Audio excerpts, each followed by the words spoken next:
We have a question from SP Pro in New York who asks, do tag clouds help or hinder SEO, or do they have no effect? Well, the thing to think about, first off, what is a tag cloud?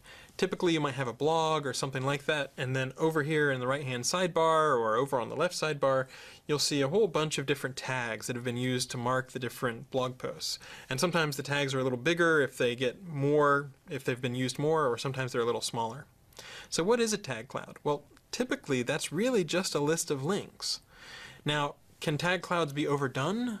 Yes, they can. Certainly if you have like 500 tags in your tag cloud, that can look a little bit like keyword stuffing, especially because it's completely arbitrary words, all just sort of jumbled together.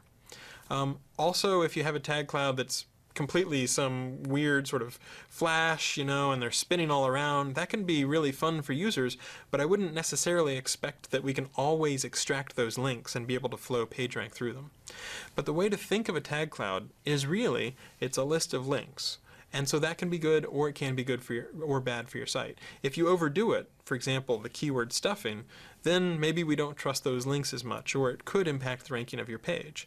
If it's just a small number of tags, then it probably won't have an impact in terms of hurting your ranking or anything like that. But it is still a number of links on your page, and PageRank will flow out through them.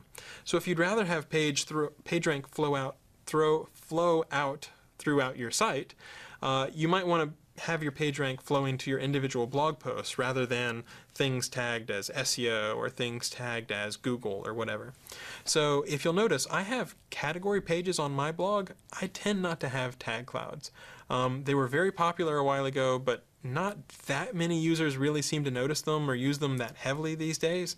It can be a little bit of work to set up, and then sometimes you're sending a massive amount of links to various parts of your site, and you're not deliberately thinking, what are the parts of my site that I really want to send the PageRank to? So for me personally, I tend to lean a little bit away from using tag clouds. It's not as if they usually cause any harm, although if you have a ton of them, then they can hinder your efforts because it can show up a little bit almost as if it's keyword stuffing. So feel free to use them, but think about those sorts of factors whenever you're deciding how big to make your tag cloud, what technologies to use, what tags to use, all those sorts of things.